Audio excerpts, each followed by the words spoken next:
একটি গ্রামে ধনঞ্জয় নামে একজন মোড়ল বসবাস করত। কাঠ ফাটা রোদের মধ্যে একদিন সে বাজারে যাচ্ছিল।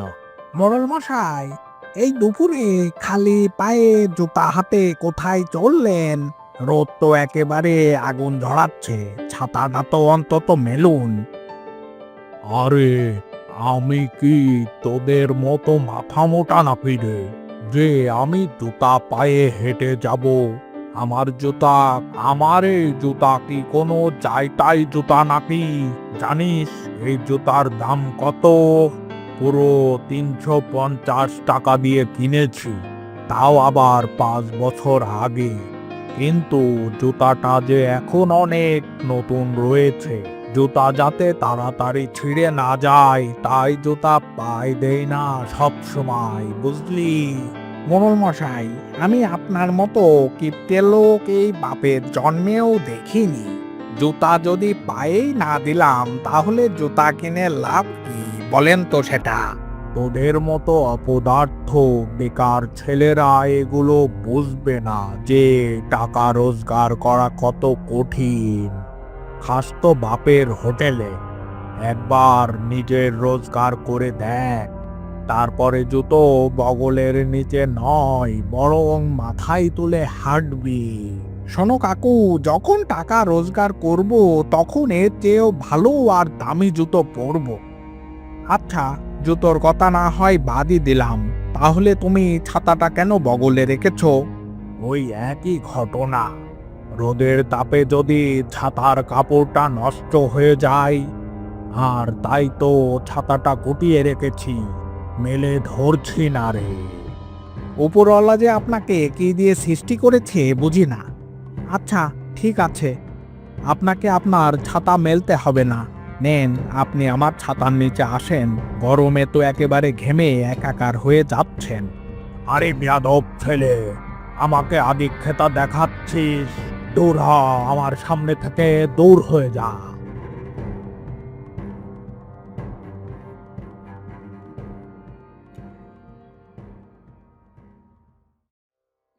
মোড়ল সাহেব মাছের দোকানের পাশে গিয়ে দাঁড়াবে।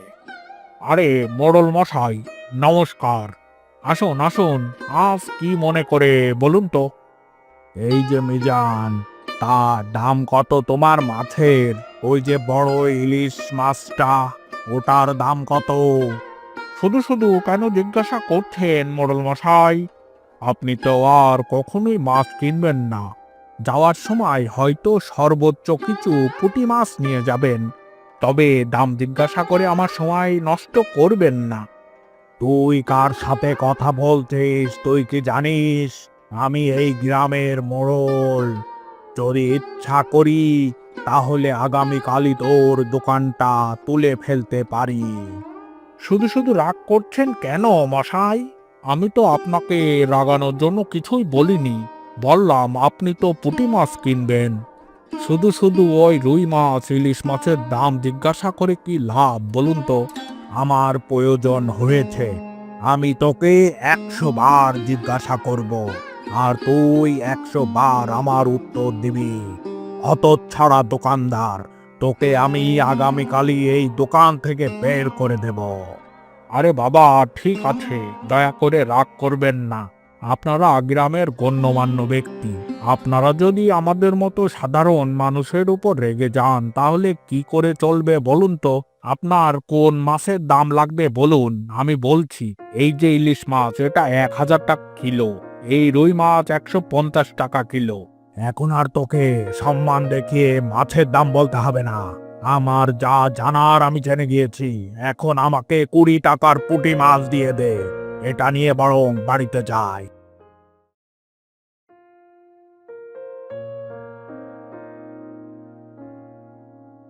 গিন্নি, কোথায় গেলে? দেখো দেখো, থলে ভর্তি করে বাজার নিয়ে এসেছি। এই নাও, এখানে পুঁটি মাছ আছে। মাছগুলো কেটে ভালো করে রান্না করো। আহ, ব্যাগ ভর্তি বাজার নিয়ে এসেছো? তা কি ঘোড়ার ডিম বাজার নিয়ে এসেছেন? সেটা তো ভালো করেই জানি। গত 1 বছর ধরে পুঁটি মাছ ছাড়া অন্য কোনো মাছ খাইনি। বলি, আপনার কি কাণ্ডব জ্ঞান কোনোদিনই হবে না? এই কটা পুঁটি মাছের দাম কত নিয়েছে তুমি কি জানো? এই কটা পুঁটি মাছের দাম নিয়েছে 20 টাকা। এই যে শুনুন, আপনাকে একটা কথা বলার আছে। হ্যাঁ গিন্নি, বলো কি বলবে? আপনার ছেলে শহর থেকে চিঠি পাঠিয়েছে। ও নাকি দেশের বাইরে পড়াশোনা করার জন্য যাবে, আর এর জন্য কয়েক লাখ টাকা দরকার। আপনার তো অর্থ সম্পদের কোনো শেষ নেই। এবার ছেলেটাকে ভালো একটা জায়গায় পড়াশোনা ব্যবস্থা করুন। বিদেশে পড়তে যাবে বললেই কি হলো নাকি? ওসব পড়াশোনা করতে যাওয়ার কোনো দরকার নেই। এর চেয়ে ভালো হয় বেশি পড়াশোনা না করে আমার ব্যবসাটা দেখাশোনা করুক। কি বলছেন আপনি? আমাদের 10টা না 5টা না একটা মাত্র ছেলে, আর তাকে কিনা আপনি ব্যবসায় বসাবেন? আমার অনেক টাকা আছে, এটা সত্যি, কিন্তু তোমার ছেলের পিছনে একটা টাকাও আমি খরচ করতে পারবো না। এগুলো আমি অনেক কষ্ট করে উপার্জন করেছি। তোমার ছেলেকে বলো নিজে উপার্জন করে নিজের পড়াশোনার খরচ চালাক। আপনার এমন স্বভাবের জন্য আমার ছেলে বাড়িতে আসে না। তোমার অমন সোনার ছেলে আমার বাড়িতে আসার কোনো দরকার নেই। বাড়িতে আসলেই শুধু এটা করব, ওটা করব, ওটা খাবো, এটা খাবো। আমার শুধু খরচ বাড়ায়, আমি একদমই ফকির হয়ে যাই। সত্যি করে বলুন তো, আপনি বাপ নাকি অন্য কিছু? নিজের ছেলে আপনার কাছে কিছু খেতে চেয়েছে, আপনি খুশি হবেন কি? আর আপনি রেগে যাচ্ছেন? তুমি এত বছর আমার সাথে সংসার করছো, তুমি তো ভালো করেই জানো যে আমি অযথা খরচ একদমই পছন্দ করি না। আগামীকালই তোর ছেলে বাড়িতে আসবে, আপনি না হয় পড়াশোনার ব্যাপারে ওর সাথে সরাসরি কথা বললেন। ঠিক আছে গিন্নি, আমি বলবো। তুমি এখন যাও তো, খাবার দাবারের ব্যবস্থা করো। ওদিকে তো মাছগুলা নষ্ট হয়ে যাবে। অতটুকু মাছ 20 টাকা দিয়ে কিনেছি, তা কি জানো? টাকাকে গাছের পাতা যে ছিঁড়বো আর খরচ করব। 20 টাকা দিয়ে মাছ এনেছেন, তাই এমন করছেন? ওই 20 টাকার মাছ শুধু আপনাকেই গিলাবো। ওই মাছ আর কাউকে মুখে দিতে দিব না। কেউ না খেলে আমি একাই কষ্ট করে খাবো। কাউকে আর মাছ খাওয়ার জন্য জোর নিচ্ছি না। মাছ যদি 2 দিন খেতে পারি তাহলে তো আমারই ভালো। ধনঞ্জয় একমাত্র ছেলে অনির্বাণ শহরে পড়াশোনা করে। গত 2 দিন আগে সে বাড়িতে ফিরেছে। মা, তুমি কোথায়? বাজারের ব্যাগটা এখানে কেন? আমি কাল রাত্রে পৌঁছেছি। তুমি এত সকালে বাজারে গেলে কেন? তুই তো বাবা সারা বছর শহরে থাকিস, এখানে এসেও যদি তোকে বাজারে যেতে হয়, সে কি আর ভালো দেখাবে? তোর বাবার মতো কিপটে মানুষ আমি দেখিনি। সে তো জানি, বাবা তো মনে করে 1 টাকা খরচ হলে তার নাকি মেরুদণ্ড ভেঙে যায়। আমি যখন ফিরছিলাম গ্রামের কয়েকজন বলছিল বাবা নাকি এখনো ডোবার থেকে শাক তোলে। সি সি, আমার তো লজ্জায় মুখ দেখানো দেয়।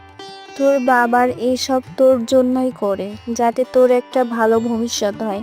বেশি কথা না বলে স্নানে সেরে আয়। এই তো, বাবার নামে কিছু বললেই তুমি একেবারে রেগে যাও। বাবাকে প্রশ্রয় দিয়ে তুমি মাথায় তুলেছ, নিজের স্বামীকে কিছুই বলতে পারো না। তোমাকে যে চিঠিতে জানিয়েছিলাম আমি বিদেশে পড়তে যাব, বাবাকে টাকা জোগাড় করতে বলবে, তুমি কি বলেছিলে? যেদিন তোর চিঠি পেয়েছিলাম সেদিন তোর বাবাকে জানিয়েছি, কিন্তু তোর বাবা প্রচণ্ড রেগে গেছে। সে তো আমার কোনো কথাই শোনে না রে। আমি তোমাকে খুব ভালো করে বলে দিচ্ছি, বাবা যদি রাজি না হয় তাহলে তাহলে কিন্তু একেবারে তোমাদের ছেড়ে চিরদিনের জন্য চলে যাও। এমন কথা বলতে হয় না রে বাবা।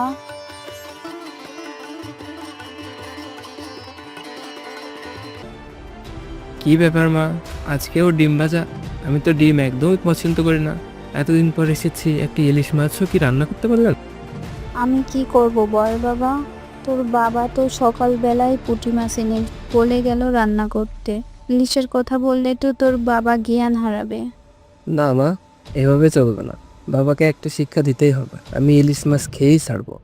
আমি তার দুপুরের খাবার খেয়ে গ্রামের বন্ধুদের সাথে দেখা করার উদ্দেশ্যে বাসা থেকে বের হচ্ছিল। এই যে অমিত, কোথায় যাচ্ছ? এই যে বাবা, আমার গ্রামে কিছু বন্ধু আছে, তাদের সাথে একটু দেখা করতে যাচ্ছি। এতদিন পর শহর থেকে এসে বাবার সাথে ঠিকঠাক কথা বলছো না যে, আবার যাচ্ছ গ্রামের বন্ধুদের সাথে দেখা করতে। কেন বাবা, আমার সাথে কি তোমার কোনো কাজ আছে নাকি? হ্যাঁ, কাজ তো আছে বটেই। আমার ব্যবসার কিছু কাজ আছে, ভাবলাম সেগুলো তোমার সাথে বসে একসাথে ঠিক করব। এই যে ওখানে সাইকেলটি আছে, চলো সাইকেল নিয়ে আমি আর তুমি বাজারে যাই। না বাবা, আমি এখন কোথাও যেতে পারবো না। আমার বন্ধুদের সাথে দেখা করাটা খুব দরকার। তুমি কি বলছো? বাবার থেকে বন্ধুরা কি বেশি বড় হয়ে গেল তোমার কাছে? না বাবা, ব্যাপারটা তেমন না। আর বাবা, তোমাকে ওই সাইকেলে যে আমি আর তুমি যাব, এটা কোনোভাবেই সম্ভব না। ভাঙাচোরা সাইকেলে কখন যে ভেঙে পড়বে। আরে না, আমার এই সাইকেলকে তুমি কি মনে করছো আমার সাইকেলে যাওয়া যাবে? আমি আরো ভাবছি আমার পরে এই সাইকেল তুমি চালাবে। কি যে বলো বাবা, আমি মোটেও এই সাইকেল চালাতে পারবো না। এই বলে অমিত তার বাবার সাথে না গিয়ে তার বন্ধুদের সাথে দেখা করতে বাসা থেকে বের হয়ে গেল। পরের দিন সকালে ও বাবা, সেদিন না তুমি বললে তোমার জন্য বাজারে কি একটা কাজ আছে? আমাকে বলো, আমি কাজটা করে দিয়ে আসছি। সেদিন তোমার সাথে বাজে ব্যবহার করেছি, আমাকে ক্ষমা করে দাও বাবা। কি ধান্দা নিয়ে এসেছিস রে বাবা? সেদিন এত করে বলার পরও আমার সাথে বাজারে গেলি না। আজকে নিজ থেকে এসেছিস আমার কাজ করে দেওয়ার জন্য। সত্যি করে বলতো তোর মতলবটা কি? তুমি আমার একমাত্র বাবা, আর আমি তোমার একমাত্র ছেলে। আমি তোমার কাজ করে দেব, এখানে মতলব থাকতে হবে কেন? তোমার বয়স হয়েছে, আমি তোমার কাজে সাহায্য করতে পারি। আমাকে বাজার থেকে একটা ইলিশ মাছ কিনে খাওয়ালেই হবে। তোর কি মাথা ঠিক আছে? আরে তোকে বিক্রি করলেও তো অতটা বড় ইলিশের দাম হবে না। বাবা বলো তো, তোমার এই যে টাকা পয়সা, এগুলো তুমি কি মরার সময় সঙ্গে নিয়ে যাবে? ইলিশ মাছ খেতে যাচ্ছি আর তুমি সেটাও খেতে দিচ্ছ না। আসলে তুমি একটা হাড় কিপটে, তুমি অনেক খারাপ একটা বাবা। যা এখন আমার চোখের সামনের থেকে দূর হয়ে যা। তুই যা খুশি ভাবতে পারিস, তুই যা খুশি করতেও পারিস বাবা। আমি তোকে এত দাম দিয়ে ইলিশ মাছ কিনে খাওয়াচ্ছি না। এটাই আমার শেষ কথা বলে দিলাম।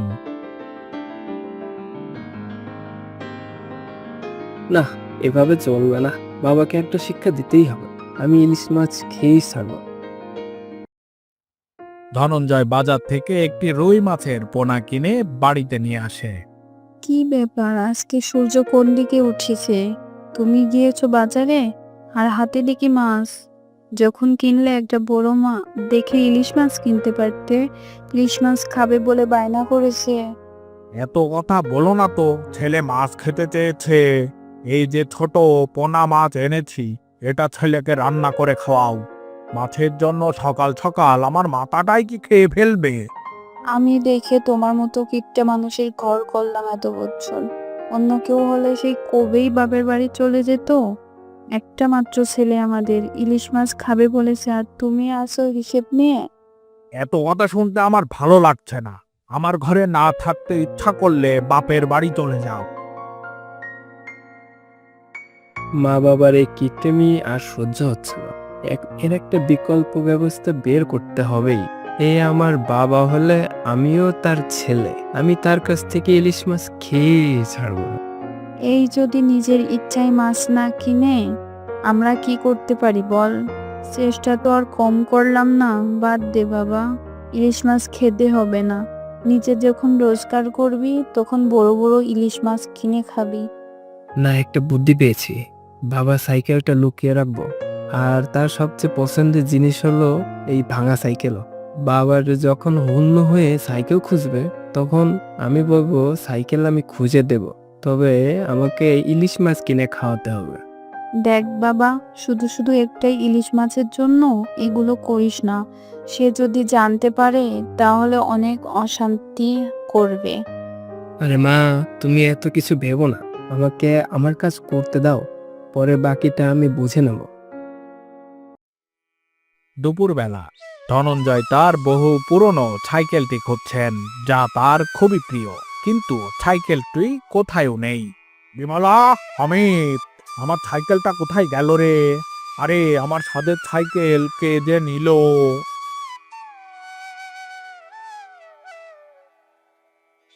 কি হলো গো, এত চেঁচামেচি করছো কেন? আমার সাইকেলটা নেই। এই সাইকেলে আমি কত বছর ধরে বাজার করছি, গ্রামে ঘুরছি, আর এটা যে কে নিল? ও, আমার সাইকেলটাই আমার জীবন। কি হয়েছে বাবা, এত অস্থির কেন? আমার সাইকেলটা আমি পাচ্ছি না। আমার সাইকেলটা যে কে নিয়ে গেল? তোমার সাইকেল আবার কে নেবে? এই গ্রামে তোমার কোনো জিনিস নেয়ার মতো এত সাহস কারো কি আছে? বাবা, তুই তো স্মার্ট ছেলে, আমার সাইকেলটা একটু খুঁজে দে না। আমি এই সাইকেল ছাড়া কি করে চলবো বল?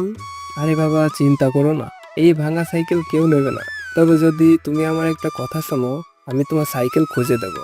কি কথা, কি চাস তুই? আমার সাইকেলটা ফিরে পেলে আমি তোর জন্য সব করতে পারি। তুমি যদি আমাকে বাজার থেকে একটা বড় পদ্মার ইলিশ মাছ এনে খাও, তাহলে আমি তোমার সাইকেল খুঁজে দেবো। ইলিশ? সে তো 1000 টাকার মাছ রে। কি বলছিস তুই? তুই কি আমার সব টাকা শেষ করে দিবি নাকি? তাহলে আমি তোমার সাইকেলও খুঁজে দেবো না, আর আমি কালই আবার শহরে ফিরে যাব। না না বাবা, তো শহরে ফিরে যেতে হবে না। তুই আমার সাইকেলটাকে খুঁজে দে। আমি তোর জন্য ইলিশ মাছ তোকে অবশ্যই খাওয়াবো। কিন্তু আমার একটা কথা আছে, কি কথা বাবা? তোকে কিন্তু ইলিশ মাছটা ছোট নিতে হবে। না বাবা, বড় ইলিশ, পদ্মার রাজা ইলিশ।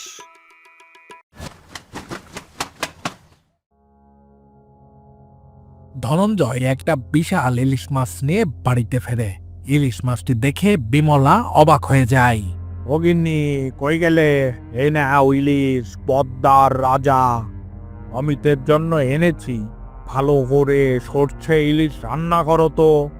আর হ্যাঁ শোনো, বড় বড় পিস করবে কিন্তু। এ কি কাণ্ড, আপনার কি হয়েছে গো? হঠাৎ ইলিশ? তবে কি অমিতের বুদ্ধি কাজে দিল? ছেলেটা কতদিন পর বাড়িতে এসেছে, তার একটা স্বাদ মিটুক।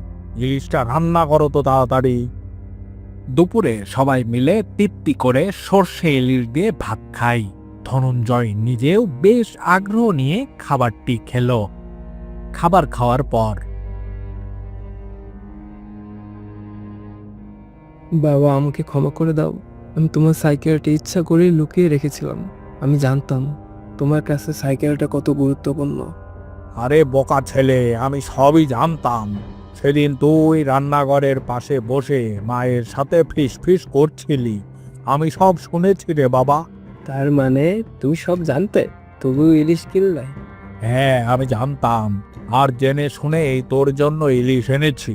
জানিস বাবা, আজ তোকে যখন আমি ইলিশ খেতে দেখলাম, কি যে শান্তি আমার লেগেছে, তা আমি কোনোভাবেই তোকে বোঝাতে পারবো না। আমার কৃপণতাটা আসলে একটা ভয় ছিল, ভবিষ্যতে তোদের যদি অভাবে পড়তে হয়। কিন্তু আজ মনে হচ্ছে তোদের মুখের হাসিটাই আসল সম্পদ। বাবা, শোন বাবা, প্রতিটা বাবাই তার ছেলে মেয়েকে অনেক ভালোবাসে। আর এই যে আমি কিপটেমি করেছি, সবকিছু তোর জন্যই করেছি। তুই না বিদেশ যেতে চেয়েছিলি? এই নে, এখানে অনেকগুলো টাকা আছে। এগুলো নিয়ে তুই দেশের বাইরে পড়তে যা। এতগুলো টাকা তুমি কোথায় পেলে বাবা? সত্যি করে বলো, তুমি কি কারো কাছ থেকে ধার দেনা করেছো? না রে বাবা, তোর এই কিপটে বাবা সারা জীবন অপূর্ণ করে তোর ভবিষ্যতের জন্য এই টাকাগুলো জমিয়েছে। আজ তোকে দেশের বাইরে পড়তে পাঠাচ্ছি। বাবা, তোমাকে অনেক ধন্যবাদ। তুমি পৃথিবীর সেরা বাবা।